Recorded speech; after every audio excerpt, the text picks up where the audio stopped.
gün Türk Ağsaqqallar İctimai Birliyinin üzvləri 27 sentyabr Anım Günü münasibətilə Nizami rayon Qaraqaya prospektində şəhidlərimizin xatirəsinə ucaldılmış abidə kompleksini ziyarət ediblər. Ziyarətdə Taibin İdarə Heyətinin üzvləri, Qadınlar Şurası və Gənclər Təşkilatının təmsilçiləri iştirak ediblər. Bunu da qeyd edək ki, abidə kompleksi 2021-ci ildə Missiya Media qrupunun sosial layihələri çərçivəsində ucaldılıb.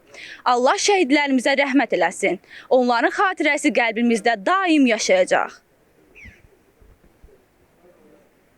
Ziyarətçilər ilk öncə 1-ci Qarabağ müharibəsi şəhidlərinin xatirəsinə ucaldılmış kompleksi ziyarət edərək gül dəstələri qoyublar. Daha sonra isə 2-ci Qarabağ müharibəsi şəhidlərinin xatirəsini yad ediblər. Türk Ağsaqqalları İctimai Birliyi Taibin sədri akademik Sudeyev İmamverdiyev çıxış edərək bildirib ki, 2020-ci ilin 27 sentyabrında başlayan Vətən müharibəsi cəmi 44 gün ərzində Müzəffər Ali Baş Komandan İlham Əliyevin rəhbərliyi etdiyi şanlı Azərbaycan ordusunun qələbəsi ilə başa çatdı. 44 gün ərzində bircə gün də olmadı ki, igid hərbiçilərimiz düşmən tapdağından azad etdikləri ərazilərdən bir qarış belə geri çəkilsinlər.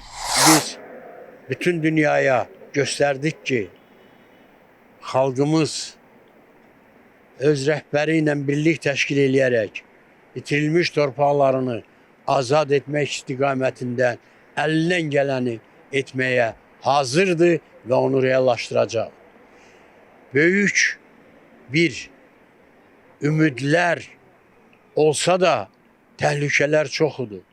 Amma tədricən müharibə getdikcə xalqımız dəqiq özü üçün müəyyən etdi ki, dövlət rəhbərliyi son dərəcə bütün istiqamətlərdə vətəni azad etmək üçün elə bir düşüncə ortaya qoymuşdur ki, o yalnız qələbəyə gətirib çıxarmalıydı.